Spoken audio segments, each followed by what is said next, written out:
El género lírico eh, va a tener como particularidad que en las obras líricas se expresan los sentimientos, las impresiones y las emociones del autor. Generalmente se emplea el verso, aunque también es válido el uso de la prosa. Vamos a tener como ejemplos del género lírico a los siguientes.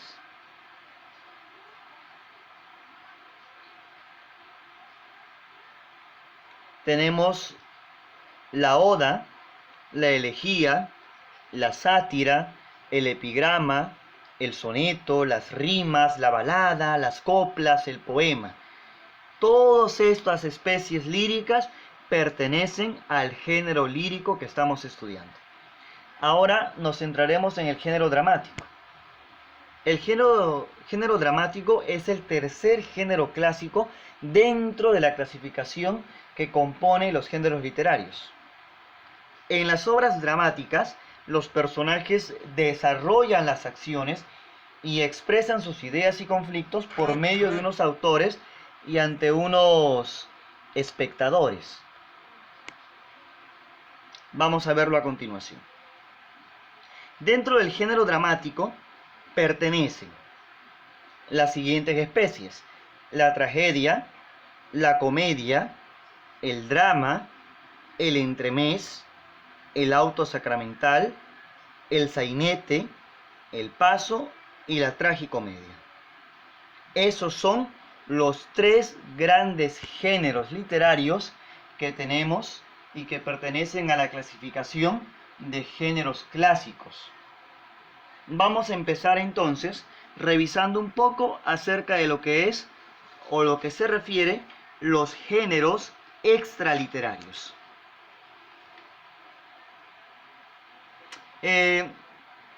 Además de los géneros clásicos, existen algunas obras literarias que, sumado al valor artístico que poseen, tienen como objetivo el instruir e informar, por los que se les va a considerar como géneros extraliterarios. Entre ellos vamos a tener la didáctica, la historia, la oratoria y el periodismo. Es decir, los géneros extraliterarios son 4. Acuérdate bien, son 4 géneros extraliterarios: didáctica, historia, oratoria y periodismo. Las obras didácticas, vamos a empezar por allí. Vamos a empezar revisando un poco acerca de lo que son las obras didácticas. Las obras didácticas son de carácter pedagógico, por lo que su finalidad es la enseñanza o la reflexión. ¿Qué quiere decir esto de acá?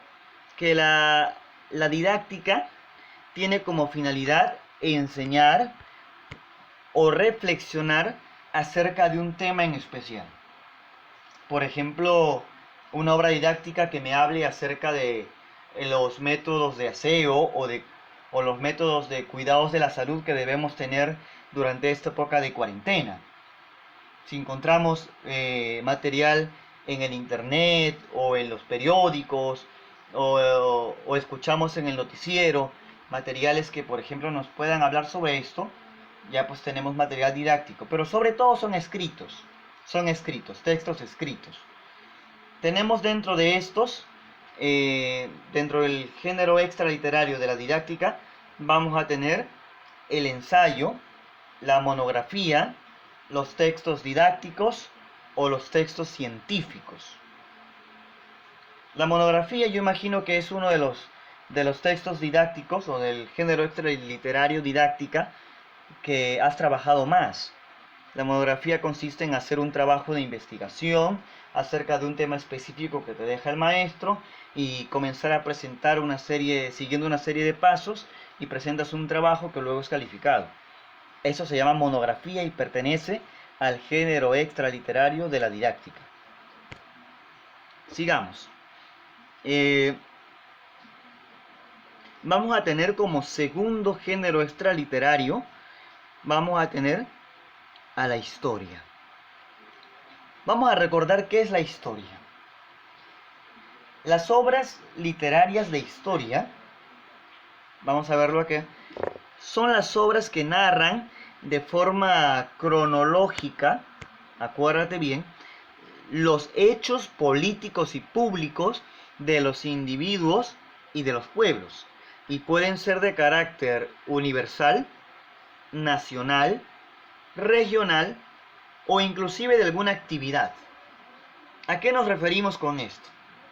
Que todas las obras de historia, las obras literarias de historia, me van a narrar de forma cronológica, es decir, me van a narrar con la fecha exacta, el día, el año, el mes, si es posible la hora en la que ocurrieron algunos hechos, por ejemplo, algunos hechos políticos, como por ejemplo eh, la, cuando se vence el terrorismo en el Perú, el golpe de Estado que hizo un general para poder tener la presidencia peruana, hechos políticos como la elección de un presidente, hechos políticos diferentes como reuniones, por ejemplo, de mandatarios de diferentes países, hechos políticos como, por ejemplo, el cambio de un presidente o la caída de una dictadura, etcétera. También me va a narrar de forma cronológica los hechos públicos, por ejemplo, la visita del Papa, ¿no? Que es un hecho público y religioso a la vez, la visita que el Papa suele hacer a diferentes países, ¿no? Y estos hechos públicos y políticos de los individuos y de los pueblos, es decir, las obras de historia me narran los hechos políticos y públicos que tienen que ver con la vida, con la historia del ser humano, ya sea de manera individual o de manera colectiva, en los individuos o de los pueblos. Dentro de las obras de historia vamos a tener a las crónicas, los anuales, las biografías o las memorias. Y estas obras de historia o estos ejemplos de literatura histórica pueden ser de carácter universal, pueden ser de carácter nacional, regional o inclusive de alguna actividad. Cuando hablamos de carácter universal de alguna obra literaria de historia, nos estamos refiriendo a que tiene que ver con el planeta en sí. Por ejemplo, una obra literaria que me hable sobre la historia del coronavirus. Sigamos en eso porque es la coyuntura actual del mundo, ¿no? Entonces me va a narrar cuándo surgió, dónde se originó, cuáles fueron sus causas, etcétera, cómo se ha ido investigando, y más adelante me podrá narrar si se logró conseguir algún avance en base a alguna cura, etcétera. Me narra también hechos históricos de carácter universal, como por ejemplo la Segunda Guerra Mundial o la Primera Guerra Mundial, que tuvo que ver con el planeta entero en sí, o con la mayoría de él, ¿no? Estas obras históricas o de historia también pueden ser de carácter nacional, es decir, que tengan que ver solamente con la historia del país, solamente con el país, como por ejemplo algún tema que pueda, que tenga que ver o que afecte directamente a los pobladores o al pueblo de un determinado país, de manera regional, de la misma forma, ¿no? Que pueda afectar, por ejemplo, a la región Callao o a la región Lima o a la región La Libertad, etcétera. O sea, que afecte a una región en especial. O también se puede referir a las obras literarias de historia que sobre alguna actividad en específico, ¿no? Sobre algo que ocurra o que haga alguna persona o alguna nación o alguna autoridad, etcétera. Perfecto. Entonces, teniendo en cuenta esto, vamos a seguir analizando un poquito más de información para poder tener todo lo que nos hace falta para poder estar. Vamos a analizar en este momento otro género extraliterario que tenemos dentro de estas clasificaciones. Tenemos el género extraliterario de oratoria. ¿Qué es el género literario de oratoria?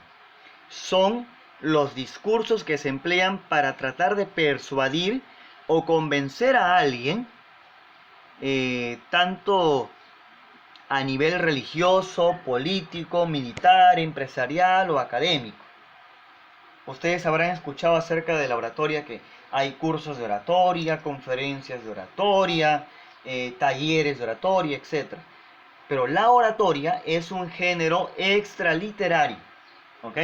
Que trata de convencer, de persuadir a alguna persona, ya sea de ámbito religioso, que por ejemplo alguien te comience a hablar sobre su fe, te comience a hablar sobre sus creencias religiosas y con sus palabras, con solamente utilizar su palabra, te va persuadiendo y te va convenciendo cada vez más de que seas partícipe de esta religión. De la misma manera, los discursos para persuadir o convencer a alguien de tener cierta tendencia política, por ejemplo, a ser de izquierda o a ser de derecha o a ser de centro o de centro izquierda, etcétera, o de extrema izquierda, lo que fuese. Pero te van convenciendo con los discursos y con las palabras que van utilizando. De la misma manera ocurre en el ámbito militar, en el ámbito empresarial, en el ámbito académico. Por ejemplo, en el ámbito político, ¿no? Tienen los candidatos en las épocas de elecciones que hacer los meetings, ¿no? Los grandes meetings donde van gente a escuchar a los políticos, a escuchar a los candidatos para alcalde, candidatos para el Congreso, candidatos para el gobierno central. Y estas personas tienen que convencer, tienen que persuadir al posible elector de darle su voto en la elección, persuadirlo de que ellos son la opción que va a dar lo mejor para el pueblo, lo que el pueblo necesita, que ellos son la mejor alternativa.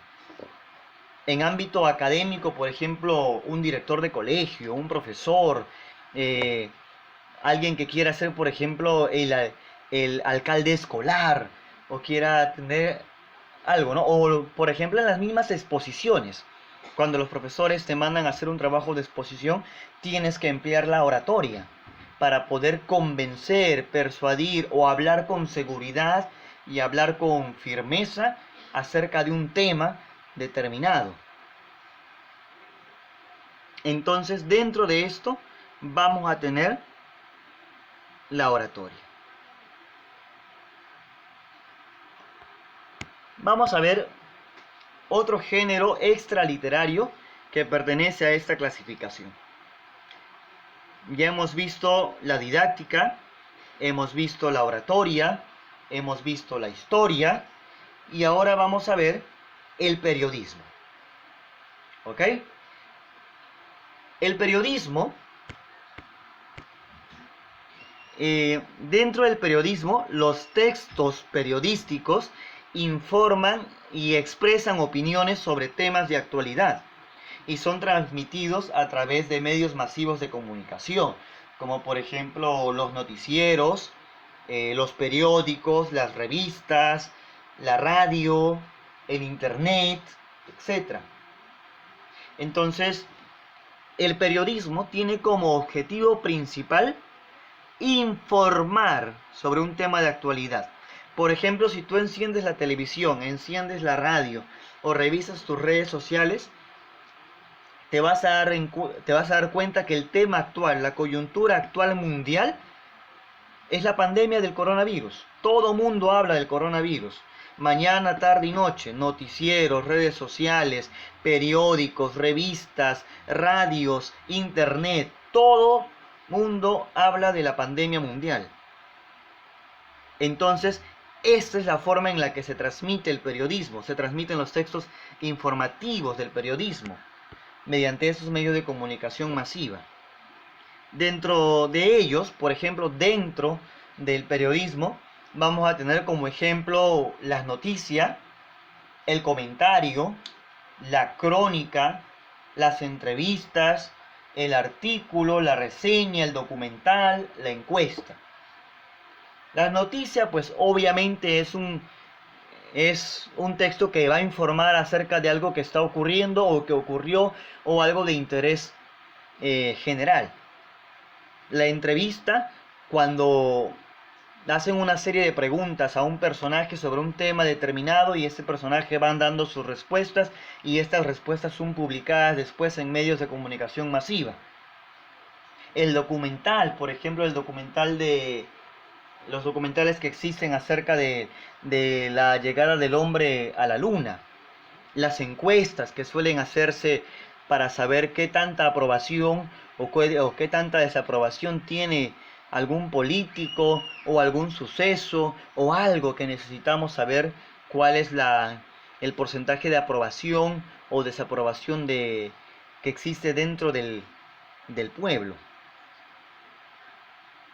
Entonces, hasta aquí hemos terminado de ver los géneros literarios, los géneros extraliterarios, y hemos visto conceptos básicos generales de lo que es literatura. En conclusión, para finalizar, en conclusión, podemos decir, la literatura es el arte de la expresión verbal o también es el conjunto de obras sobre un tema, género o de una época en particular. Segunda conclusión, los géneros literarios son la narrativa, la lírica y la dramática. Y también tenemos los géneros extraliterarios. ¿Cuáles son los géneros extraliterarios? Son la didáctica, la oratoria, la historia y el periodismo. Con estas dos conclusiones podemos dar por finalizado la primera clase de literatura para el aula de básico. Muchas gracias.